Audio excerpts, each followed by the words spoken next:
My name's Steve, and I can remember when I first hit the unit, I went to the Kairos weekend, and it was a Wednesday night first, and I thought about it, and I was like, I thought I had everything together. I'd come to the unit, this strong Christian, and I got there, and man, God used Kairos just to show me what a worthless piece of person I was. And that hurts. When you actually sit down and you think you know it all, you think you're in the wrong place, and you think that all these things are against you, and then God shows you. Man. I thought about it, and I prayed about it, and I went to K-Wing, and I participated in K-Wing, and God continued to show me, man. I remember Fireproof. We watched this movie, and I went back, and I thought I was this great husband, and after I watched that movie, I realized once again that, Paul said he was the chief sinner, and I realized he had nothing on me. And it killed me. It killed me, and at that point, you have a choice. You have a choice on whether you want to rise up out of it and let God pick you up, or if you want to continue to be what the world says you are and what you realize you are. And it was through the ministries here that God showed me not to walk in condemnation, not to walk in shame, not to be what I was, but to be a new creation. And I keep looking around, and when I look at the services and I see people just crowded in there, and I see people seeking, and I wonder, man, what could God do with the community in here and the community outside of here if we had the ability to do it? If we had the space, if we had the location, if we had all these things, instead of, shamming it in and pushing people in and turning people away. And, God saved my life in prison. I destroyed so many lives, and yet God decided that my life was worth saving. And I wonder, man, the guy that didn't get to go in there because I went in there, or the guy that didn't get to go into K-Wing because he's on a waiting list, or the guy that doesn't get to go on a walk because there's not enough room, or the guy that, all these things, we're all in here because we destroyed something. And man, I just wonder, man, what would it have been like if room wasn't a factor? If location wasn't a factor, if materials wasn't a factor, and God could just be God. And with that, man, too many people think, well, they're in prison, leave them there. They're in prison, they deserve to be there, and I do. I know I deserve to be here. And God gave me plenty of warnings before I got here, and I accept responsibility for that. But what happens when we leave this place? Do we leave this place changed for Christ as a living testimony, or do we leave this place never being able to have that opportunity because there wasn't enough seats? Man, everything in the prison is substandard. We get the leftover tables, we get the leftover chairs, we get the leftover books, and we probably deserve it. But can you imagine what it would be like to know that when you're going to church, you're not going to somebody's classroom, you're not going to an empty room, you're not going to a place where everything has to be transformed from a high school class to a college class to a peer health class to a chapel. It's not a multi-purpose room. It's a place where people cared enough to say that God was important enough to make us be there. And when you walk into church on this unit, you're walking into the gym. It's still filled, it's still anointed. But what if you walked into church and it was a church? What if you walked into a location where everything that was needed in the body was available? Imagine what that would do to our families. My mom hurts every Christmas, every Thanksgiving, every birthday. But she told me, I ran for over a year, and she told me she'd rather me be locked up than be on the run, because she knows that God will change me in here. And if we had those things, man, it would just be amazing to see God just continue to change these men's lives. They're leaders of their family. And as leaders of their family, this could help lead their families in the right direction. Man, it's hard because, that church is really what brought me out of the pit. But, I know when I go in there, I know that we better find a chair. I know that we better be near the front of the line. I know that the music's going to be a little distorted if it's available. I know that the power is not going to hold. For me, the Kairos walk, you talk about church, the Kairos weekend, the same thing. We've got to pull power from all over the place. We've got to find locations. We turn a barber cage into a kitchen. And on the very back of that is a restroom. And so we have the barber cage, which is a kitchen. The back of it's a restroom. And we put up a tarp to try to keep it all away from people, because we're just, whatever we have, we want to do. And God's made that available. But I believe God could do so much more if people, contributed. I walked in, and when I got locked up, I told God, I said, you know what, God, I'm about to do some time. And I knew I was going to do some time, and I begged him for 3 weeks. 3 weeks straight after I got my sentence, I said, God, send me to your unit. And there's this unit, I'm not going to name the name of the unit, but everybody says it's God's unit. And so when I hit chain, they said, hey, you're going to Torres. I said, oh, great. They said, yeah, terrible Torres. Oh, wow. Terrible what? And I was like, man, and I got here, and the first thing I saw was God's boot camp. And that's exactly what it is. There are so many men on this unit that hunger and thirst for God. And we see people give their life to Christ and literally allow the next months and years to change their life permanently.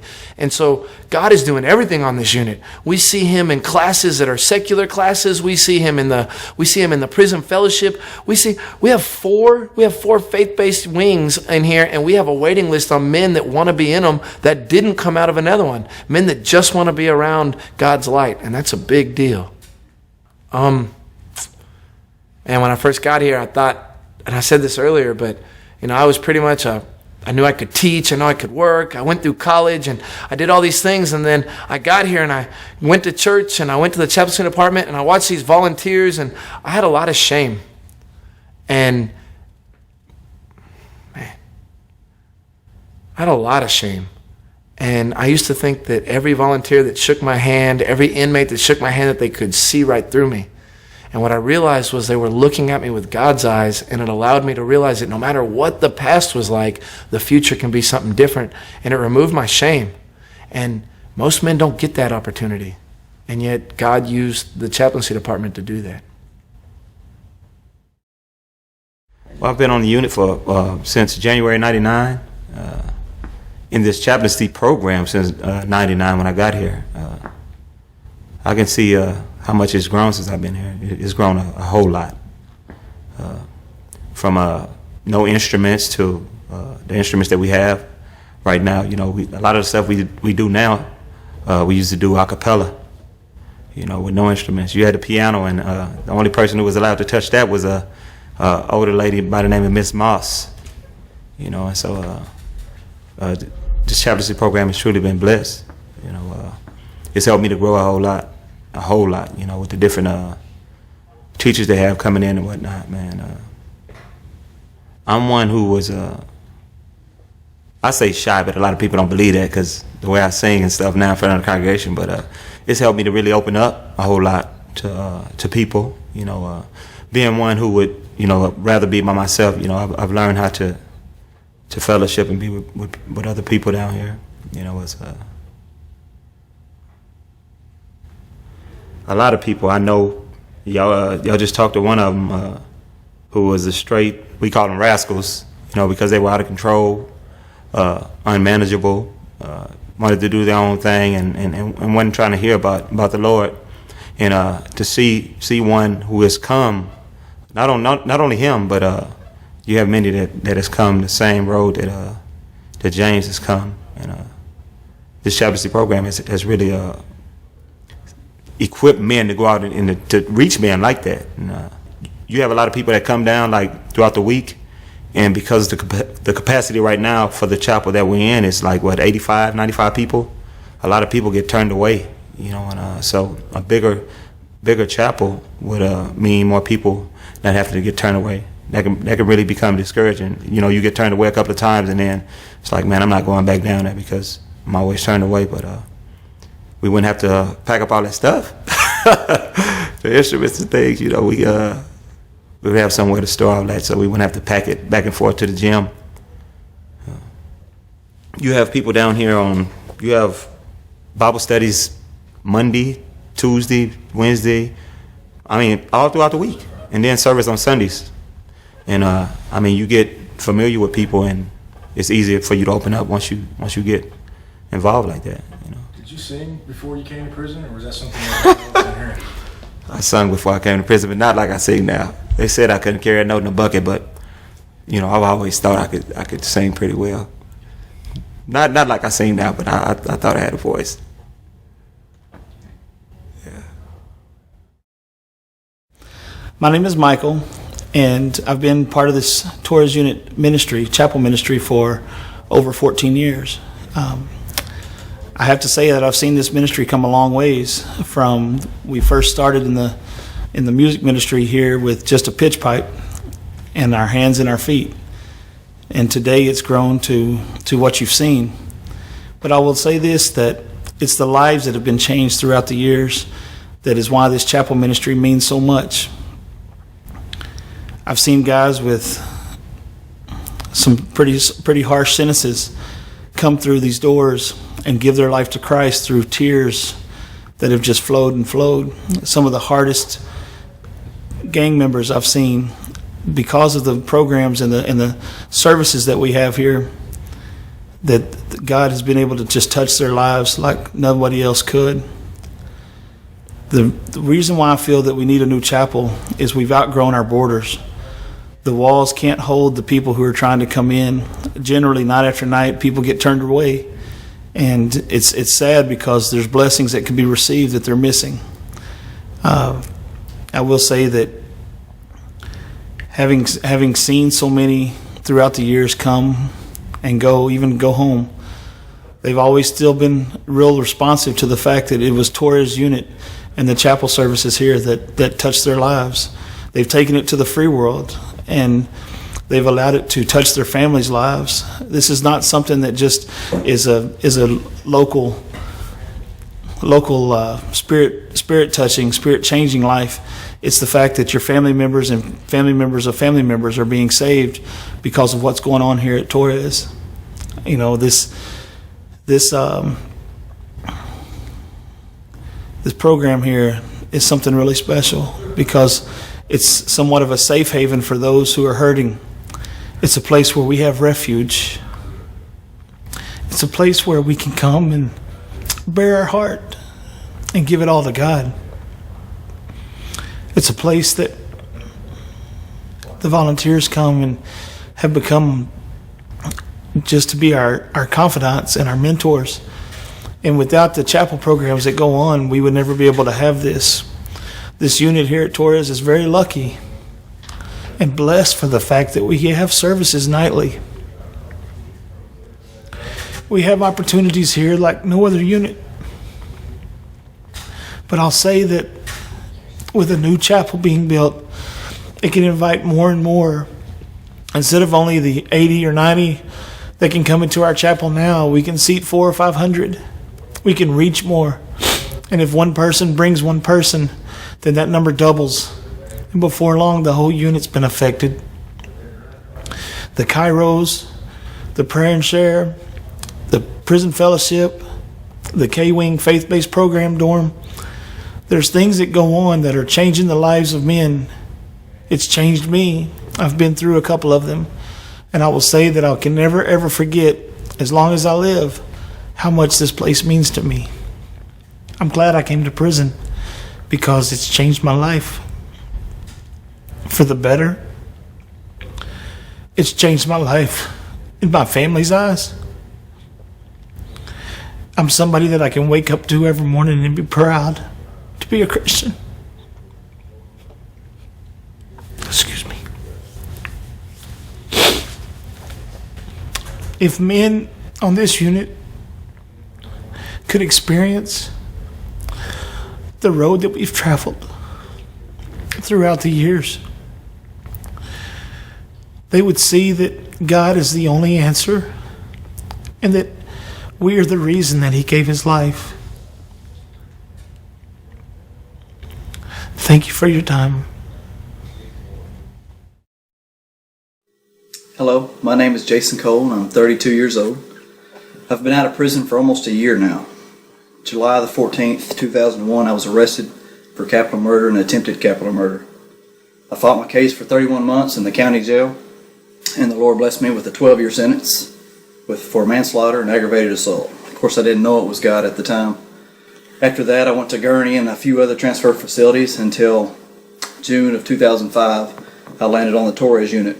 By the time I got there, I was so eaten up with guilt and shame from my case and other things in my past, I didn't know how to deal with it. So it was all just turned into anger, and I fleshed out and would fight and argue and do everything that men do in prison. A few months into that unit, I started meeting a few of the Christian men there that were unlike a lot of the Christians that I had met in prison. And they started guiding me and bringing me to church services and just showing me what it was to truly be a man of God and a Christian. And I committed my life to the Lord in December of 2006. June of 2008, I began to preach. The Lord had called me, and I answered that call. And before you knew it, I became the Kairos Inside Director. I was the head servant over the faith-based dorm on the unit. And I had also taken leadership roles in the different classes that they offered at the Torres unit. And the drama team, I became the director over that. Just all kinds of stuff that I would have never guessed that the Lord would have done with my life. That has carried me all the way through the prison system. But the Torres unit was very special. All the different programs that they offer, all the volunteers that come in from Kairos and the faith-based dorms, the church services Monday through Friday, and sometimes even on Saturday, and then Sunday, different pastors, different volunteers coming in on Sundays and staying over so we can have drama practice, and the prayer team and choir and the band, and just an awesome video ministry that we have there at the Torres unit. And God's just really blessed that unit. And people are starting to see, because the men getting out of Torres are being very successful. The ones that were true inside are coming out and being true out here and being very successful. I got out March of 2012. I preached my first sermon April the 22nd. That was at a church here locally. And it was also put on DVD and showed at a women's conference in San Antonio. The Lord is just continuously blessed. Now I preach at our home church every fourth Sunday of the month. And soon I will be ordained as an evangelist and sent out. Like I said, I got out last March. In May I got a job. In July I got a truck. August I got married. September we found out that we were pregnant. And it has just been an awesome first year out. But I wouldn't have been able to do that without the people at the Torres unit, the volunteers at the Torres unit, all the programs, and just God moving mightily. And they need more programs because they're running out of room. They need more volunteers. They need a bigger chapel for God to continue doing what He's doing on that unit. And I'm just one of many success stories from the Torres unit. I have friends that have gotten out that I've kept in contact with, and they're speaking to children, to high schools, just all kinds of things that you may or may not ever hear about. But it all started at the Torres unit and what God is doing there. So I just want to encourage you, if there's anything that you can do to become a volunteer, or to give financially, or to help build, anything that you can do to make more things available for the men at the Torres unit. I am just one example of a success story from that.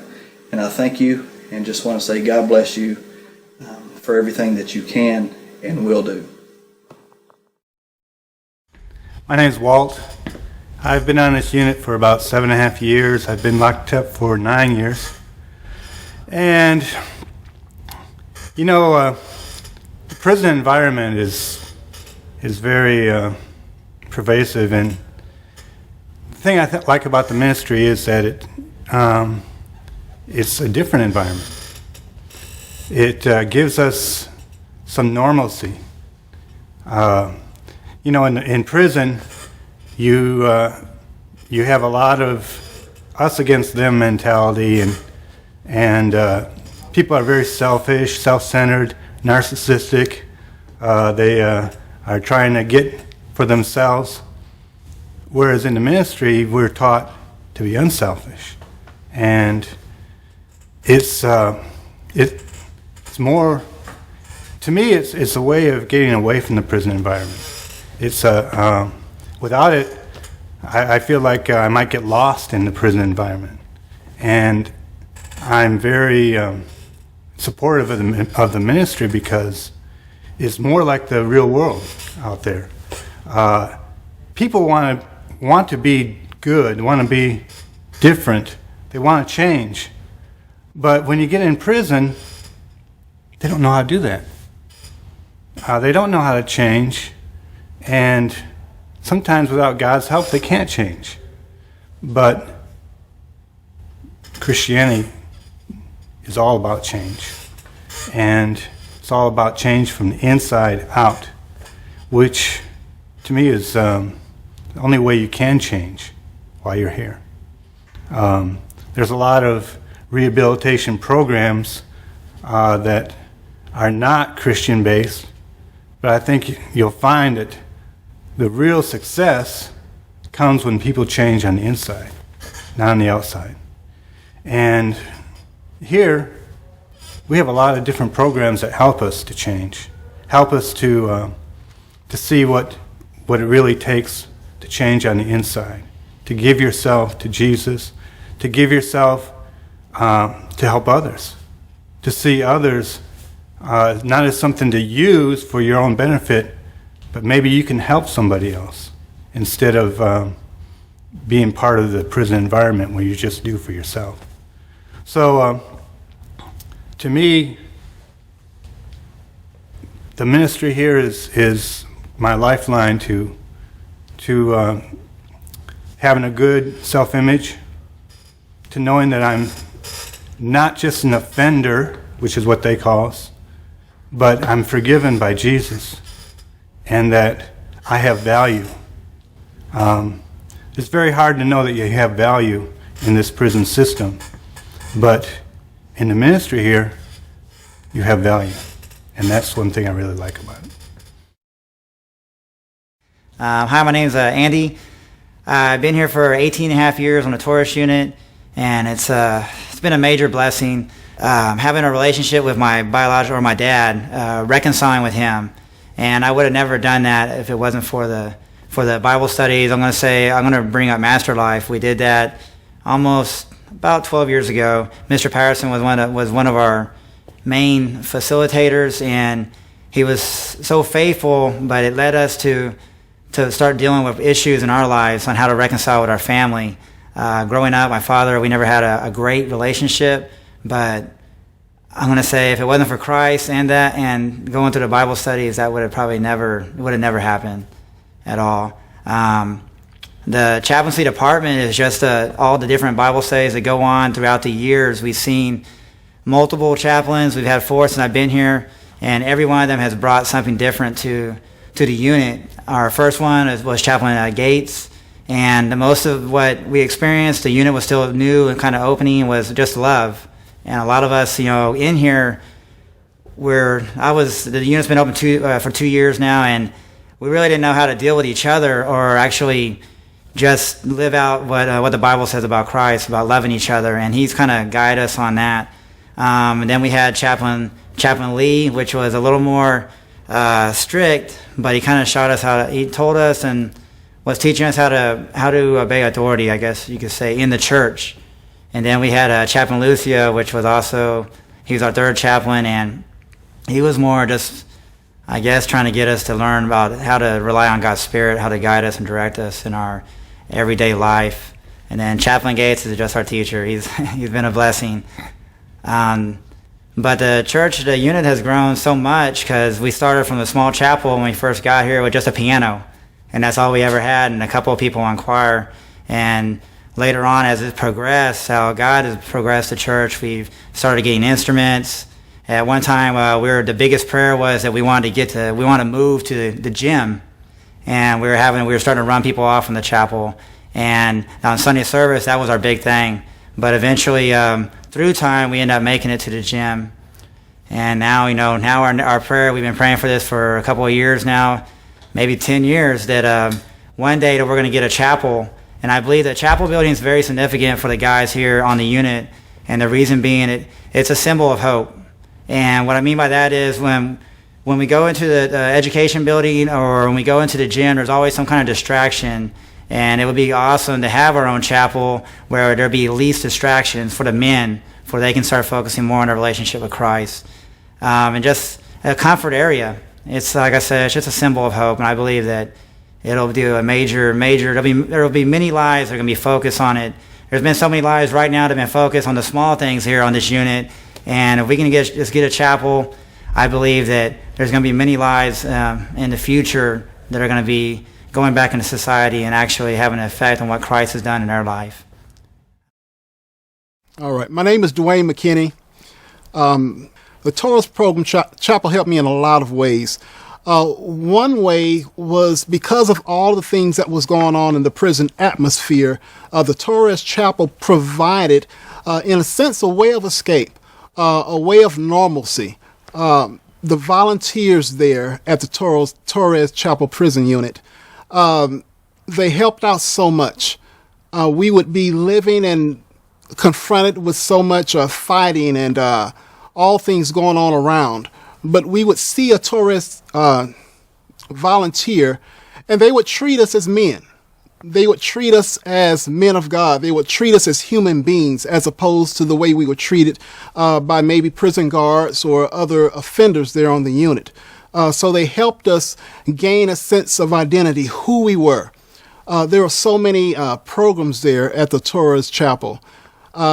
Programs from who we are in Christ. One of the programs there that was very powerful was the Kairos program. With the Kairos program, that was a weekend where we as men would be able to spend an entire weekend just finding out about the love of God, receiving the love of God. We would be there for 12 hours, and those 12 hours would fly by so fast. But we would leave that environment, and we would all be on a high, and we would take that back into the dorms where we lived. It was so important. Programs such as that was so important because it helped create, even change the atmosphere of the prison itself. For myself, I came into the prison system very afraid, very fearful, not knowing anything about my purpose. I was there at the Torres prison unit from 1995 until 2006. Went in real young and came out a little older. But I grew, not only physically, but I grew spiritually there at the Torres unit. From the Chaplain Yates, Chaplain Gates, and the various chaplains that were there, offering us an opportunity, to do just that, to grow. How has the Torres prison unit chapel system helped me since I've been released? I was released in 2009. Many of the volunteers that I met there on the Torres unit lived in the San Antonio area. Therefore, Faith Outreach Center International was one of the churches that volunteered there, and I started interacting with Pastor Walker there while I was still incarcerated on the Torres unit. So upon transition, I started attending Faith Outreach Center International Church. So what did that do? Well, it provided me a contact person within the prison, and it helped with the transitioning me out of prison. Now I'm there at the church. I'm over the prison reentry ministry there. A lot of the things that I'm learning, the leadership principles that I learned in prison, I'm able to apply out here right now. I didn't even know I was a leader. I went in as a follower, but I learned how to be a leader through various chapel programs there. Now I'm able to implement that upon release. Another thing, upon release, we started a citywide coalition, bringing in, working with the county and state government officials, and trying to bring in a reentry program that would help men such as myself who were transitioning from prison to find help with employment, housing, medical, so many different issues. And I was leading that. Where did I learn how to lead? Well, right there at the chapel program there in Hondo, Texas. So it's very important. You never know just how much a program can impact a person's life and really change that person's life forever. It has the potential not only to impact that person, but also that person's family, and then the person's children, and so on. Right now, I appeal to you that you would be able to see the great need for the chapel program there at the Torres unit. A need that would be able to build a chapel as opposed to church meeting in an education building or the church meeting in a gym, and having to really share the facilities with other people. Sometimes we couldn't even meet in the gym because they had basketball tournaments, or they had other things, recreational activities going on, so we could only meet in a small room in the education building that only held about 75 people maximum, and that meant that many people had to be turned away. The chapel program is very, very important. Another thing is we had to share our facilities with the education building, and as the education building began to grow, dealing with the college courses, what have you, they had first priority. So what that meant was they were going to cut down on the amount of chapel programs that we could receive. Having a chapel just for religious services alone would eliminate that. Also, we would be able to expand and have more volunteers come in that would be able to offer more material and hopefully reduce the rate of recidivism of men returning back to incarceration, teaching life skills and life principles and etc. My name is Michael, and the Chapter C program has been a major impact in my life. I actually grew up here. Being in the Chapter C program for 11 years, I've learned to become a man, but not just a man, a godly man. I've learned self-respect, discipline. I also learned how to be a better father. The Chapter C department also helps me in many ways, how to come out of my shell, to learn to communicate with people. One of the impacts in my life is I always had a problem of forgiving myself and other people's. By being involved in a faith-based program here, it helped me to overcome, to be able to learn to forgive, to share my feelings and emotions with other brothers here in the ministry. There's a lot of people that don't have the opportunity that I had here, and by having the Chapter C program and a lot of other things that's taking place, will give them the opportunity to grow, to become a better person, and to just learn new things in life. Well, the 11 years I've been here, I have seen just a small quantity of people participating in the Chapter C program. Now it has grown big. We're running out of space here. We happen to share the building with the education department. The equipment that we have here, we have to travel it back and forth to the gym, and it really becomes a problem sometimes. We definitely need a chapel, if I may say. I know a chaplain will also help out by having a chaplain here on the unit. It will give us opportunities to be able to worship and to have more people involved in the service. Here, since I've been here, also we happen to turn around a whole bunch of people, maybe about 20, 30 at a time. Chapter C, the building's rooms here is only 80 people at a time. So when I got here to the Chapter C program here, when I first started here, I always had problems of forgiving myself and others. And growing up here, it's like a home away from home. I couldn't trust people. I couldn't talk to certain people. But by being here in the Chapter C department, around a lot of brothers and people that I learned to trust, when I was going through hard times, I was able to talk and share and never have to worry about no one going back and saying things behind my back or repeating what I have told. There's been a lot of gang activities going on, and numerous of them. But within the past 9 years, there hasn't been any gangs. All the gang members have laid down their little flags, have come to church, given their life to Christ. I can see the congregation growing every time we have service here. Throughout the week, Bible studies. Again, we're running out of space. We don't have no room. We happen to send so many people's back, and I do see God is moving here.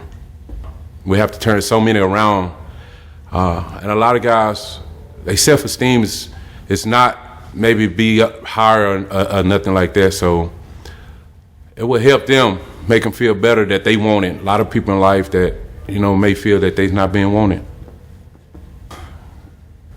God has grown in my life. He's the biggest impact in my life that ever was. And I never traded for anything in the world. Again, he taught me how to be a godly man. He given me dignity, self-respect. He given me something that I never had before, and that was a father. Growing up, I never had that, and it's been kind of hard. But when I given my life to Christ, Man, God has been there every moment, every step. He never turned his back on me, never let me down. I can say, without God, I wouldn't know where I'd be. When I was young, growing up, my mom never was around, my dad never was around. So I would have to go from friend to friend and people to people so that somebody would like me, somebody would love me. I never had anybody to love me. God giving me that love, he filled that empty void. Life is a struggle, but it's also a blessing. If I have anything else to say, I would say this. To give your life to Christ is the most awesome thing that you ever want to do. Hi, my name is James. Chaplaincy department has really impacted my life, and because I went to a Kairos one day, and it was amazing. It was awesome just seeing guys just sit around and share their hearts. And at first it tripped me out because I've seen all these gangsters just getting open, and I really wanted this all of my life, man. But I lived the facade. I lived that lie for so long, and just watching these men do this, it was awesome. And so I asked the guy, man, you know, what it was all about, because I didn't know. I just went, and he shared some things with me, man. And I went back to the wing that night, and this guy, man, I asked him why he had joy, and he shared the love of God with me, man.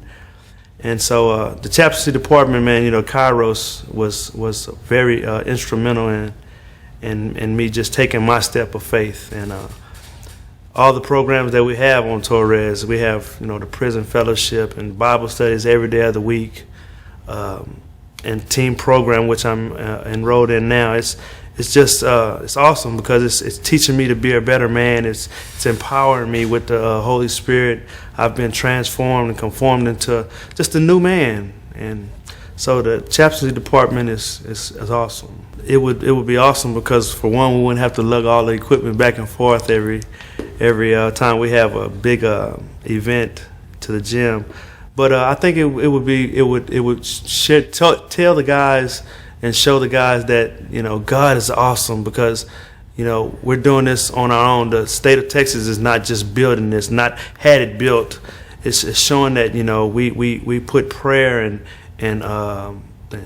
into it, and God showed up and answered. So I believe it'll be a testament to the farm that God is real, and that He does answer prayers. Well, in January of '93, when I first got here, the chaplaincy department, man, it was a hangout spot. And man, over the years, man, God has had His hand upon the unit, has had His hand upon the chaplaincy department. And I believe, you know, because of all the services, because of all the men whose life have changed, that it has been evident change, that they realize that there is a God, and that God is in the business of changing lives. My testimony is that, you know, I'm not the same man. Like I said, 20 years ago, I pulled up on the ranch, and I was a confused, lost individual. Now I'm a man of God. I'm a man who is continuously changing. I'm a man who loves his family, who has values and morals now. And I just I owe it all to the chaplaincy department, because like I said, man, it's been an impact in my life, because, you know, I've had godly men surrounding me. I had volunteers who just shown the love of God and just poured love upon me, man, and taught me how to love others. My name is Javier, and I've been incarcerated since 1994. I've been in the Torres unit since '99, and I gave my life to the Lord in 2004, and it completely radically changed my life. I used to be involved in pretty much kind of gang activity here, you know, not with a good crowd. But I'm kind of considered a friendly gangster, so so I wasn't that hardcore. But I was involved with wrong people, and God touched my life in this place. And when I joined the ministry here, it's when everything changed, and I feel that God was with me the whole time, and He guided me, and He comforted me, and He gave me strength through many hard times. I can't say that I suffered a lot of hard things, but I did suffer the loss of two, my dad and my sister, and I believe that without the power of the Lord and without the ministry, that those would have been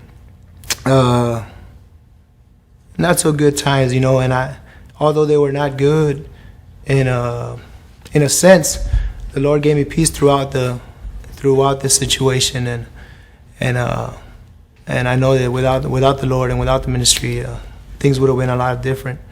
And I don't know how things would be without this chapel, because ever since I gave my life to the Lord, I don't even remember the past. I just know what this chapel has for me, and I've dedicated my life to that, and I want. That's what I want to do when I get out. I want to just continue in ministry and continue to do what was done for me, you know, which was a unconditional love. And it gets me thinking about this new chapel that we're trying to get built, you know, because I think to myself, you know, a second chance, man, something new, something different for my life, and I know this one thing that keeps coming through my head. I keep thinking to myself, well, why should we get another chapel, man? Why should we get something that's new and good and beautiful and lovely, man? When we're the cast outs, we're the people that don't deserve, man. And it takes me back to the Word, and that's what I think of my life and what the Lord has done in my life. And it starts off with forgiveness, and the number one thing is mercy, man. And mercy is why I believe we need a chapel in this place, because of grace, man, giving me something that I don't deserve, and mercy not giving me what I do deserve, you know. And that has pulled me through, man.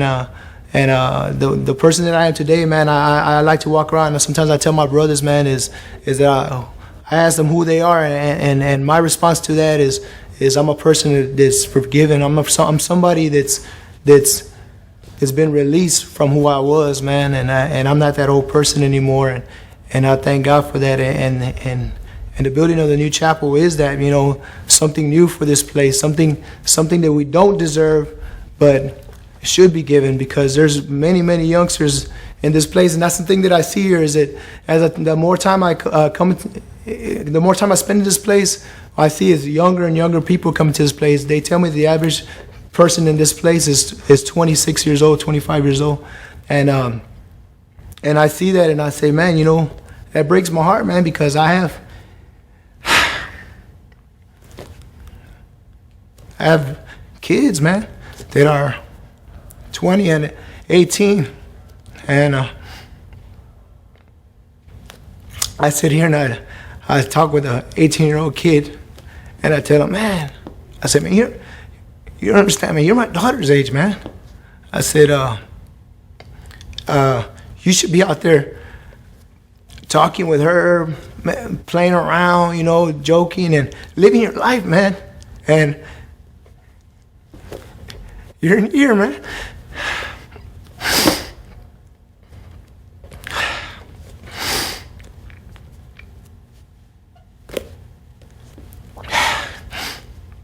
It doesn't make any sense. Live your life, man. Man, you have an opportunity, man, to live your life, man. And this place, it doesn't have to be a desolate place, man. There is a lily in the valley, man. There is a light at the end of the tunnel, man. You just have to believe it, man. And sometimes I believe it, sometimes I don't.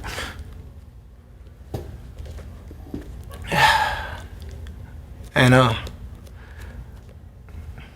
I rejoice, man, because I know that regardless of what I say, man, or what I do, that if I maintain my integrity and I do what I'm supposed to be doing, that he'll catch on, man.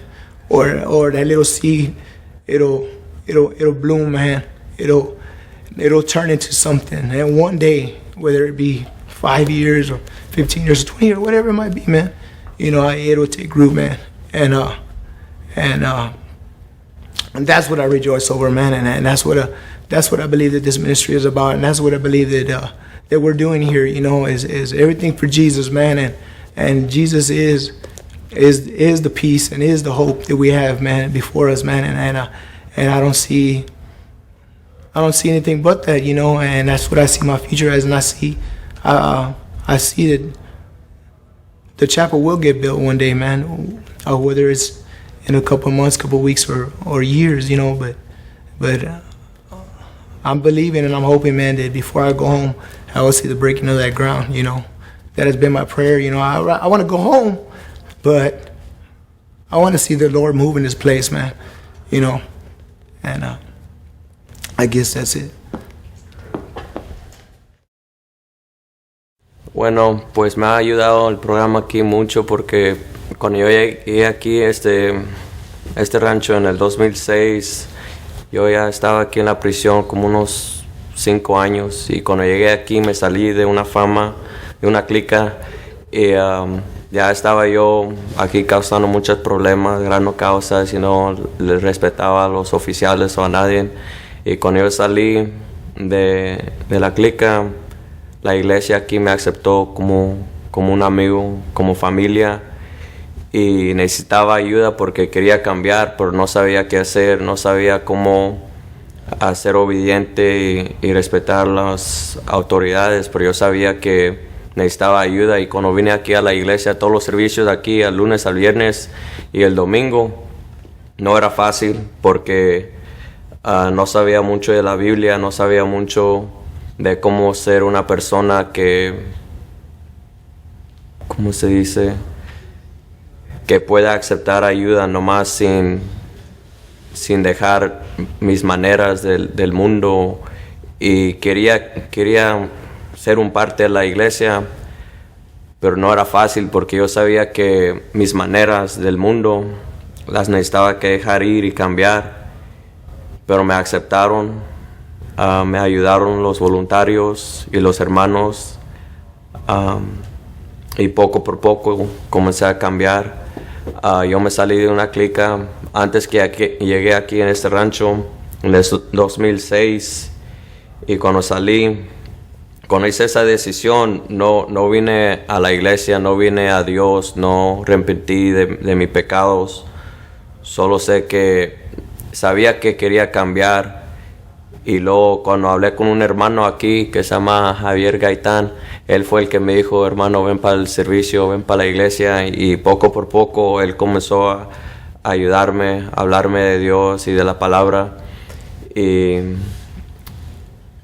aquí me aceptaron como familia, me ayudaron poco por poco y me dijeron cuando estaba haciendo mal, me dijeron: no te portes así, no hables así, no trates a otras personas así. Y vine aquí a los servicios los lunes, los martes, los miércoles, los jueves, diferentes programas. Tenían servicios aquí como, no sé si dice Kairos en español igual, o si se dice Kairos en inglés, o si es lo mismo. Pero yo sé que me estaban diciendo los hermanos que cuando experiencio algo en el tiempo de Dios, no es algo que yo necesito tratar de puchar o tratar de forzar, que Dios me va a cambiar poco por poco. Y cuando yo fui allí en el 17, el camino 17 de Kairos, me ayudaron ahí los hermanos, todos los voluntarios allí. Eso fue cuando me enseñaron qué era el amor de Dios, y poco por poco lo entendí en lo que hicieron los voluntarios, los hermanos, todas las hermanas que participaron en eso también. Y no era algo que yo pensaba que iba a pasar en mi vida, porque no sabía mucho de Dios, no crecí en una casa donde mis padres eran creyentes, y solo sabía las cosas del mundo. Cuando llegué aquí en la prisión, solo sabía las cosas de la fama y la clica. Y los hermanos, cuando me aceptaron, me enseñaron el amor, no nomás con palabras, pero en sus señas, las cosas que hicieron, pasando el tiempo conmigo, hablándome, dejándome que yo hablaba de mi pasado, y no me juzgaron, me aceptaron como era, aunque como quiera era pecador, igual como Cristo. Ellos eran como las manos y los pies de Cristo, la cara de Cristo en mi vida cuando lo necesitaba. Y poco por poco le doy gracias a Dios, porque yo sé que ha cambiado mucho. Y los programas de aquí son buenos, aunque la gente no crean. Unas veces hay hermanos aquí que fallan y a lo mejor no creen que andan cambiando. Pero yo sé que los programas son buenos porque yo soy testigo de eso, de todo lo que hacen los voluntarios, todo lo que los ayudan a hacer aquí. No es algo que puedo decir que cambié en un día o en una hora o en un momento donde puedo decir este es el día o la fecha que cambié. Solo que Dios me cambió y me gustó cómo me cambió y la manera y la persona que soy más feliz, contento y tengo paz y alegría, porque yo sé que la persona que soy puedo seguir adelante ayudándole a otra gente, no solo yo mismo. No pienso en yo mismo, pero pienso de otra gente ahora y pienso de Dios y qué puedo hacer por Él y cómo servirlo. Tenemos el edificio aquí de educación que estamos usando aquí, y un edificio donde tienen cuartos donde ponen a gente, donde nomás dejan entrar 30, 50, 80. No es suficiente para, ¿cómo se dice? 1,300, donde hay gente, donde hay mucha gente. ¿Cómo podemos servirle a Dios así si ni hay una manera donde podemos ir todos ahí dentro? Y nomás para poder a venir aquí es una bendición en esta nación, en este país, donde sí los dejan hasta en la prisión a venir juntos y a servirle a Dios y a darle a la alabanza. Pero para tener un edificio donde va a ser una iglesia, donde nosotros podemos decir que ese edificio es de Dios y es para el nombre de Dios, para la alabanza de Él, y aquí donde podemos discipular los hermanos y aprender y enseñar las maneras de Él, donde pueden haber más gente que no solo nomás 50 o 80 gente. Sí lo necesitamos. Igual como vamos los hermanos que son testigos que van para otros países ahí y plantan iglesias ahí, también aquí en la prisión es donde necesitamos algo así, ¿no? Porque aquí es donde venimos y éramos pecadores, donde andábamos quebrando las leyes, y ahora sí podemos tener una chance, una manera donde podemos venir aquí a enseñarles a los hermanos que ya no quiebran las leyes, pero que cambien y repenten y que vayan a un lugar, a un edificio donde podemos decir que ese es un lugar donde puedes aprender las cosas, las enseñas del Señor. Es una cosa muy maravillosa que si pasa, solo va a ser por la mano de Dios. My name is Paul Tankersley. I wasn't incarcerated at the Torres unit. I was incarcerated previously in South Carolina at an institution that had a chapel.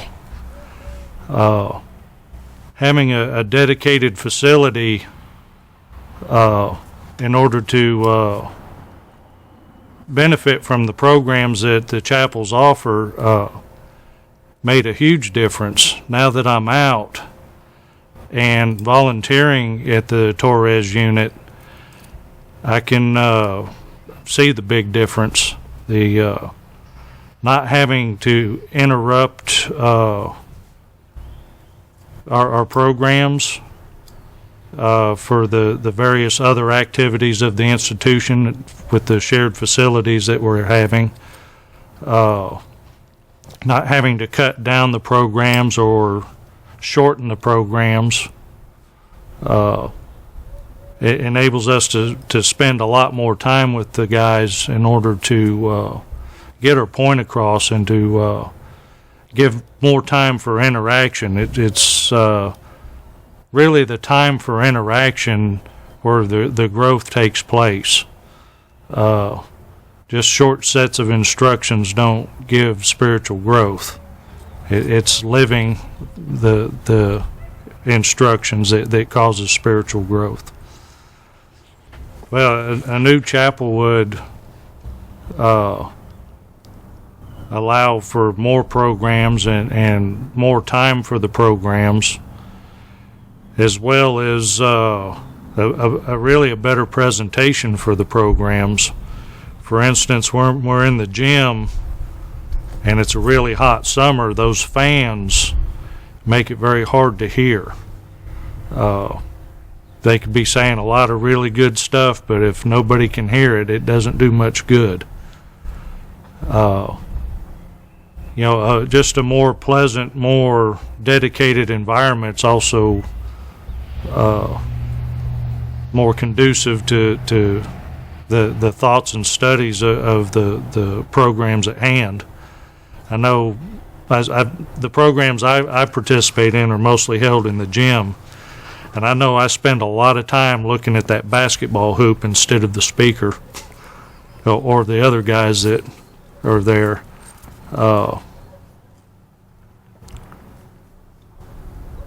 And also a dedicated library instead of the mop closet in the education building that's there for the holding of materials that the men would be able to check out and study at their leisure and things such as that, as well as the planned office for the chaplain. I'm sure the chaplain would have a lot to say about the desirability of that. But primarily, the capacity for getting the men in there for the programs is of tremendous benefit. We're trying to serve a 1,500 man roughly institution, and when the main chapel room that you have to use at the moment has a maximum capacity of 75 or 80 people, it sure makes it difficult to give as much benefit to as many people as will take it. Well, it gave me the chapel programs that I went through. Once I was released, gave me a direction to go in. One blessing of my release was I was released on a Saturday, so the next day I was able to go, have the desire and knowledge of how to go and join a church and find how to be a part of the community and to join that community and be a viable member of that community. And then also to know the place that I should have in that community and lead others, because by that time I knew that I'd received a calling from God to prison ministry, and I'd also been equipped knowing how to gather support both in funding, materials, and also other volunteers, and to also get the word out to the community. I think I've had a big impact on the community that I live in itself by letting them know that men are getting out of prison. Whether the people like it or not, it's happening. Every day people are being released, and they're coming back to living communities. Even the community that I live in out in the country, people leave prison and come to live there. And these people need jobs. They need places to live. And one way in which I've been able to get that point across to people that didn't necessarily want to listen in a positive way was to ask them whether they wanted these men to come in through the front door to go to work and go to their churches, or come in the back window at night like they used to. What kind of opportunity do we want to give these men? Because they are coming out and they are coming back into the world. And this is a real situation that we need to deal with. And starting while they're still in prison is a whole lot better than starting out afterwards. My name is Roger. I've been locked up 8.5 years. I've been on this unit since 2005, towards the end. I've seen God move big time on this unit, because when I first got here, they didn't have K-Wing, they didn't have P-Wing, they didn't have H-Wing, they didn't have the programs that are going on right now. All they had was just the chapel ministry. And I got here kind of later after they got some of the instruments, they got some of the equipment they have now, but they didn't have as many programs spread out like they do. They had Bible studies throughout the week, but I've watched those growing and change through the years, seeing different volunteers come in. K-Wing, I got to be part of that when they first started. I went through that, and it helped change my life, because it showed me things I needed to work on. There was so much that I've learned through the years. It's been really cool, and it's been kind of crazy, because every time I pray, I'm like, God, show me who I am, show me what I need to work on. And when He does, it's like, man, okay, well, show me what you see me as, what I'm supposed to be, because I'm not liking who I am. But it's really cool, because if you can't face who you are and work on what's inside of you, then you'll never change. And one thing I've learned is, if change comes when you're sick and tired of going through the same thing over and over again. When I first got locked up, I was part of some of the gang activity here. I went through I guess we call, like Simon said earlier, rascal phase and knucklehead phase. I went through that and learned from my mistakes. Thank God He reached out and helped me. For me, it was different. I didn't learn about gifts and talents I had until I fully gave my life to Christ. In the world, I didn't sing, I didn't play guitar, I didn't play bass, piano. It was in here that God showed me gifts and talents that He placed in me. I learned to sing in here. I learned to play guitar in here, bass, piano. It was weird, because it wasn't something I just studied. I didn't just sit there and grab a book and like, okay, well, it was more like, hey, I picked it up and it just came. I was like, wow. And it's weird, because some of the guys over me would get mad, like, man, because you don't take this seriously, you don't study. And I was like, to me, it wasn't something about studying. It was just, if that's what's in me, that's what's in me. But I'm still learning and growing, and I appreciate the chapel ministry, because through team program, through Kairos, through services Sunday during the week, all that stuff has helped me to learn how to walk in the gifts and talents that God has placed in me, as far as leadership, exhortation, ministering, and reaching guys. It's been a really cool experience, because it's preparing me to get out, and I know that's what God is doing in here. There was this thing I had read by Katie. She said that she had this dream that God showed her that she was in this jail cell, and she saw all these things glowing, gold and silver, like it was just, and she was like, what is that? And she said, the Lord is preparing these men, refining them right now, so when they get out, that the revival will come to the church in the world, because they know the church is struggling in here and out in the world. And I believe it, because, man, I've seen guys raised up left and right that get out and just hear good things about it. Like, man, the church out here is dead, but I know God is going to bring it back to life. God's going to use us, and it's an awesome thing, man, just to see God continue to move on this unit, because we need it. A chapel is definitely needed. For one, we turn people away a lot, because when people come down here, we can only fit so many people in that chapel, and then we have to use the classrooms. We still have to send people away. In the gym, we're only allowed a certain amount of number, because we only have so many chairs. We've got, I think, 300 chairs, maybe at the most. And after that, once they get to standing room, they kick them out, because there's no seats for them. They have to make them leave. In the summertime, it's horrible. There's no AC, there's no heating. So when it's summer, you sweat. And if you're a bigger guy like I am, you sweat a lot. It is hot. Wintertime, it is cold. There's these little thin jackets. If you've ever been in the Army, the inside liner, that little green thing, that is our jacket. That's all it is, a liner. And granted, we put ourselves here. But the awesome thing is, through God, I'm a new creation in Christ. The old me is dead and gone. And I thank God for this. And I really believe that the chapel would help these men to draw them to Him, man, to have a place they can go to worship more like a home and feel at home and at ease with God, knowing that they don't have to worry about the condition, the heat, the weather, what's going on around, the distractions, environment, count. It's in the gym, it's different. When you got an officer walk around, the radio's constantly going off, you can't focus, you're trying to praise and worship, and you're always distracted. It'd be a blessing. You don't have to carry the equipment back and forth. That's a pain in the butt, having to drag everything to the gym and back every time we do something in there. The services during the week, it's a pain in the butt to pull everything out of the closet. We've gotten really good at playing Tetris, because we have to stack everything a certain way to put it in there. If it doesn't fit, we got to pull everything back out and restack it again. But it's really cool, because God's been teaching me through this long suffering and patience. because this is really a training ground, man, because you're learning how to not only change yourself, but how to reach other people.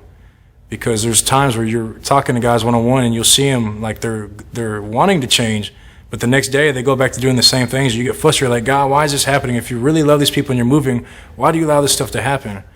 But the thing is, it's long-suffering and the grace. There is no point where we can say, well, that's it, or I'm done. But God says, I constantly love you and I'm still here for you. Man. In my life right now, I'm a really friendly person. That's what people say, really friendly guy, and I don't have a problem with that. I was really angry when I first got looked. I was really bitter. I've gotten in fights here and there behind my attitude because I was real just angry for no reason. I'd just be mad. It's been really cool to see my family through the years. God's restored that relationship. We had some really rough times. I kind of went through like a whole abandonment issue with them. I felt like they abandoned me. Went to another state while I was in here, but God restored that relationship, and that's been really cool. I see them a lot. They come see me so often that I talk to them on the phone, get to ride them. It's been really cool. They had a graduation where my family knows too that I didn't sing and do all the stuff in the world. So at graduation, they got to come in, and I got to sing one of the songs I wrote, and it was really cool to see them break down crying. And a lot of the people in the gym, it was like really stirring to me to see that God is moving in my life, and to know that God is moving and still does miracles here. Because I believe I'm a miracle, and I thank God for that. I would say long-suffering is probably one of the biggest things I've learned through prison ministry, because you have to be able to put up with, it's not that you're putting up with a lot, but you got to understand everyone's at different levels, especially guys in prison. They've come through wounded family, broken families. They've got wounds inside that you can't see. Even the free world people are the same way. They're suffering. There's things that we can't see underneath the surface, but through God's Spirit and grace, He can show you these things. And I would definitely say it's long-suffering and love. If you're not showing love, your actions, your words, whatever they are, means nothing without love. Because if I'm not willing to go the extra mile and show that brother that I mean what I say and actually walk it out with him, then how can I expect him not to do the same thing and fall? It's about love, and we have to show that love. And that's one thing that these volunteers do. And that's one of the great things about Kairos is because the Ministries, the whole weekend is all love, just pouring forth love, love, love. And a lot of times guys, they get caught up on the philosophy, the knowledge trip where, well, if God is so real, then why is this and this? And the great one I like is the Big Bang Theory, where they say, well, dust and matter spun around, collided, and blew up, and that's where we got the Earth and all that. And it's like, well, that's cool, but the last time I checked, when you make an explosion, water doesn't come from fire. So it's really cool to talk to these guys when they bring up these ideas, and like, yeah, well, so how can you believe in something like that? It's really cool. I enjoy that. But long-suffering is probably one of the biggest things I've learned through prison ministry. I'm looking forward to the chance to be there where we don't have to turn guys around anymore. We don't have to worry about counting chairs and telling people to sit down. That's a pain in the butt too when you got to yell, hey, shut up, sit down, because we got to count chairs. And it's like, man, it'd be great to just let everyone come in there, sit down, feel comfortable, and have service and not have to worry about kicking people out or giving up your chair or standing all night. You're like, man, well, hey, you guys in the front row, you guys got to stand because we need more chairs. I think that definitely be a benefit. The AC, oh my God, I love AC. I know how to fix them and work on them because that's a trade I took, but I don't get to enjoy it very often. AC would be awesome. Heating would be awesome. But just a place to actually go, we can just call it an actual church, man, to praise and worship and to spend time in, to fellowship and just to meet together, man, because it's hard sometimes to fellowship down here when you're crammed in there. And if you, even in here where they do have AC and heating, it does work somewhat.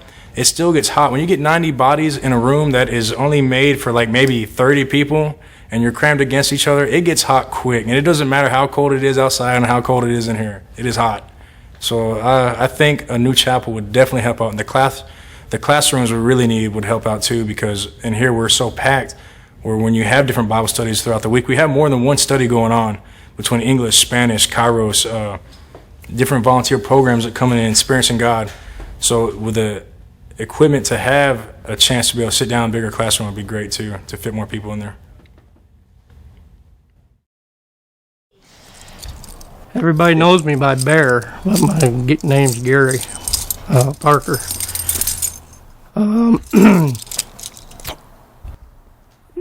I went to Torres in 2005, and when I went to Torres, of course, at my age at that time, around 50, I was real nervous about going to Torres because it had the reputation as terrible Torres.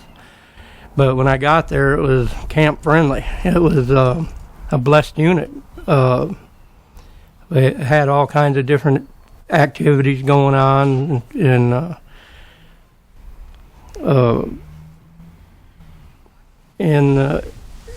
I guess, and also when I was there, I was a very bitter individual. I had a lot of, I guess, hatred towards people because of the misfortune in my life, I'd have to say. But since going to Torres, I was blessed.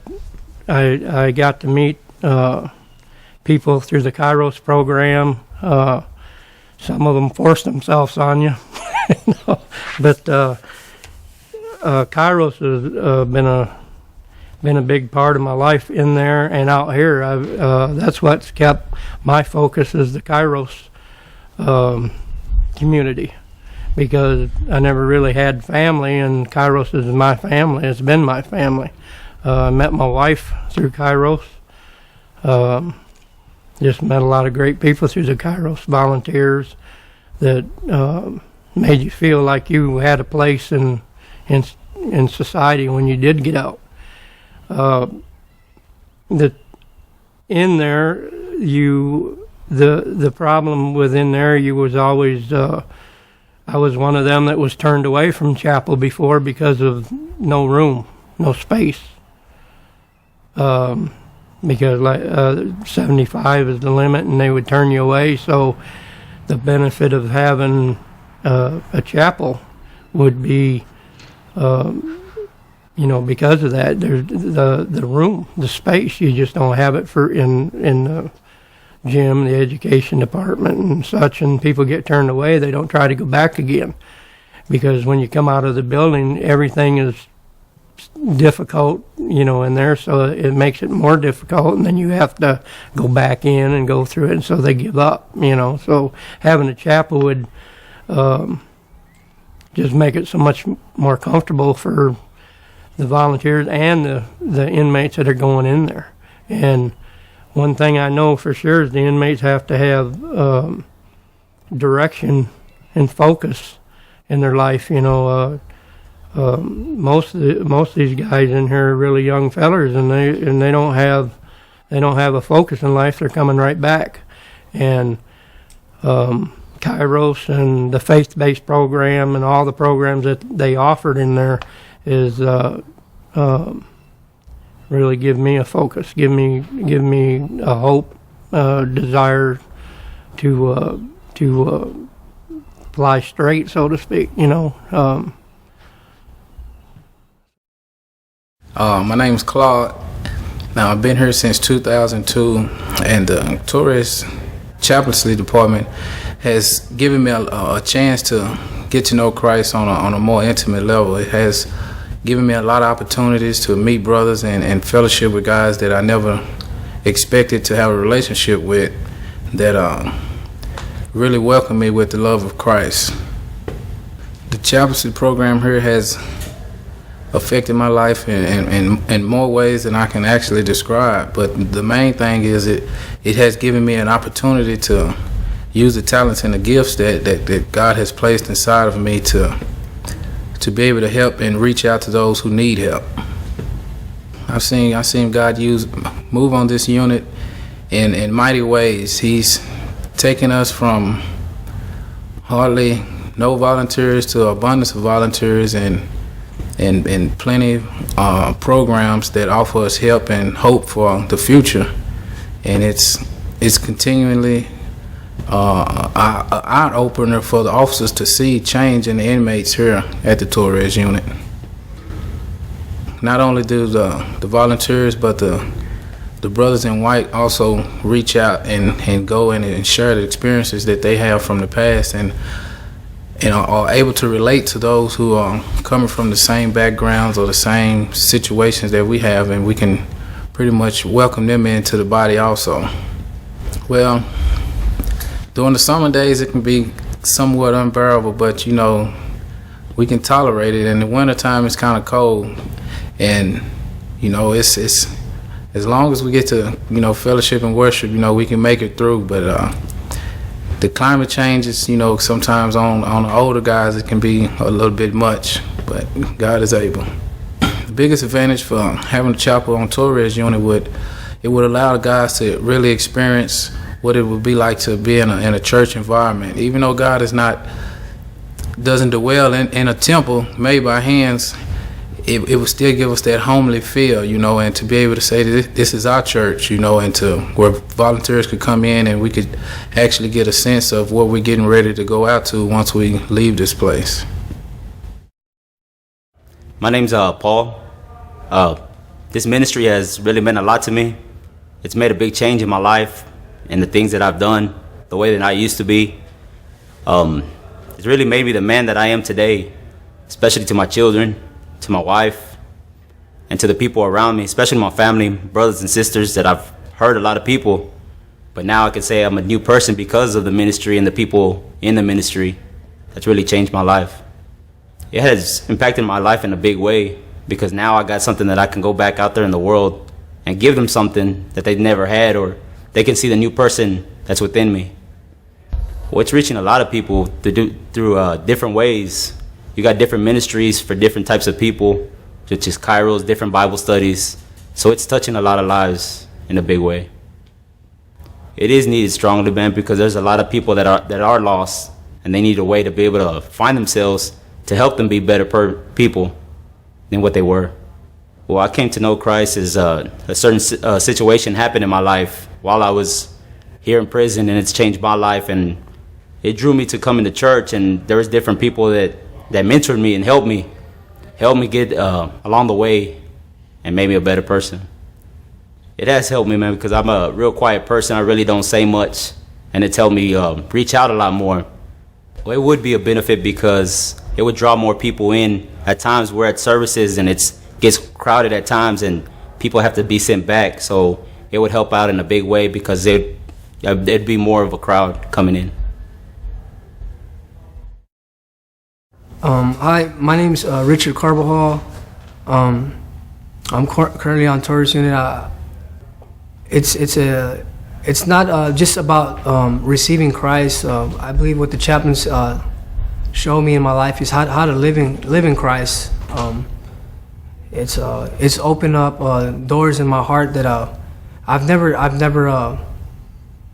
never thought that would be able to be open. I've had compartments in my heart that Christ has come into me, and so living in Christ is not just going to church. You know, the chapels help me to see the best in others when they don't even see it in themselves, and I thank God for that because we can reach out to people, you know, whether they're lost, struggling, and I see the programs really being effective on Torres unit, and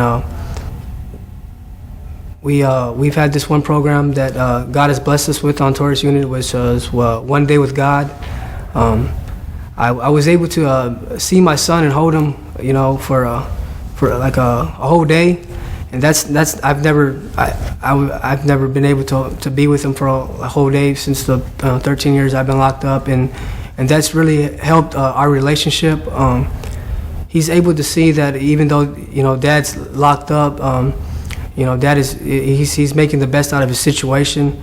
He's seeing that God is really in this unit, and that drives him to want to get closer to God. One Day with God was a really special event on Torres unit. We've never had kids come into a unit, a setting like that, inside these walls. And one of the reasons I believe that why we really need a chapel is because it would be the setting would be so much better for the kids than to come into a gym, you know. And I believe that it not only benefit the kids, but there's also programs that men could benefit for, like marriage seminar, you know, just coming together as church, having more inmates come together to church, you know, because it can get really crowded in the gym. You know, at times we get a lot of men that get turned back, and they don't have that opportunity to go to service. But overall, the chapel here on Torres Unit it's had a major impact on the community here on Torres Unit, and I really thank God for that. It's impacted my marriage. Going to teen program has impacted my marriage. We've incorporated God into our relationship in ways that we never thought was possible. We learned to love each other with the way that Christ has called us to love one another. We've also reached out to different members in our family and ministered to them the Word of God, and it's a way of life. It's not just something that we go into church. It's a way of life, and I thank God for showing us, revealing His Word to us in such a way in teen program. We've also expanded to H wing, which is phase 3, and we've been able to walk it out where we're reaching out to different men on this unit that are in gangs to help renounce gang affiliation. So it's impacted my life, but really it's impacting everybody overall on Torres Unit.